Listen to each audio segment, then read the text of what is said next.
આપ સૌ જાણો છો કે આજે આમ આદમી પાર્ટી ગુજરાતના સહપ્રભારી દિલ્હીના પૂર્વ ધારાસભ્ય દુર્ગેશભાઈ પાઠકને ત્યાં સીબીઆઈ દ્વારા એક રેડ કરવામાં આવી।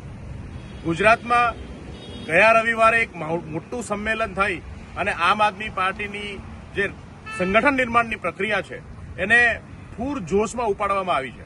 ગુજરાતમાં પરિવર્તનના સંકલ્પ સાથે આમ આદમી પાર્ટીની સરકાર બનાવવા માટે તમામ ગતિવિધિઓ જે છે એ ગુજરાતમાં શરૂ થઈ રહી છે। એવા સમયે દિલ્હીની અંદર સહપ્રભારીને ત્યાં રેડ પાડી ભાજપ જે છે એ આમ આદમી પાર્ટીને ડરાવવાની કોશિશ કરી રહી છે। ભાજપ જાણે છે કે ગુજરાતની અંદર જો આમ આદમી પાર્ટીનું સંગઠન નિર્માણ થયું, જો સંગઠન મજબૂત થયું તો આગામી દિવસોની અંદર 2027માં ભાજપ માટે ખૂબ કપરા દિવસો આવવાના છે।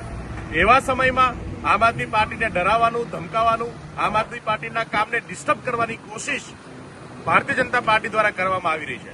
હું ભાજપને કહેવા માંગુ છું કે આવી રીતે વિપક્ષના નેતાઓને ત્યાં રેડ પાડવાને બદલે જનતાના પ્રશ્નોના સમાધાન કરો, ગુજરાતના ખેડૂતોની પીડાને સાંભળવાનું કામ કરો, ગુજરાતના યુવાનોને નોકરી રોજગાર આપવાનું કામ કરો, ગુજરાતના વેપારીઓના ધંધા આજે ઠપ્પ થઈ ગયા છે એ ધંધાઓને ફરીથી નવનિર્માણ થાય એના માટેનું કામ કરો। વિપક્ષને ડરાવવાથી આ તમામ સમસ્યાઓ છે એનું સમાધાન થવાનું નથી।